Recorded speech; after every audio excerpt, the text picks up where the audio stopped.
Welcome back to Crummy Perfection, where we make delicious recipes simple. Today we're making a chocolate chip whoopie pie with a buttercream filling. Start by preheating the oven to 350 degrees. So you're going to want to measure out these ingredients and get them ready. For the filling, we're making a simple American buttercream. So start by taking the flour, adding the salt, the baking soda, and whisking it together. Set that aside, and we're going to start mixing together the wet ingredients. Add the butter, the sugar, and the brown sugar to the mixer. We're going to cream this on low to medium speed until it's a little bit lighter in color.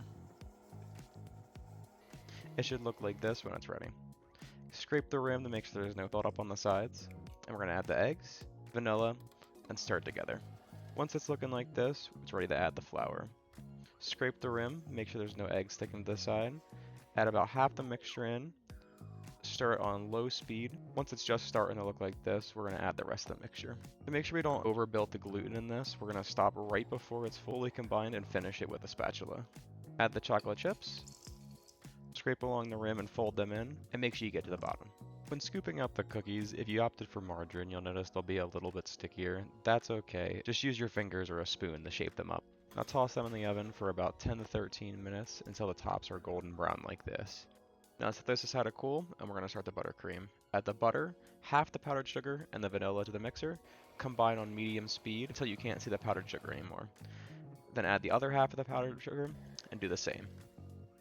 Once you can't see any powdered sugar, we're going to switch to the whisk attachment and incorporate some air in here. Whisk on medium to high speed for about 1.5 to 2 minutes, scraping the rim occasionally.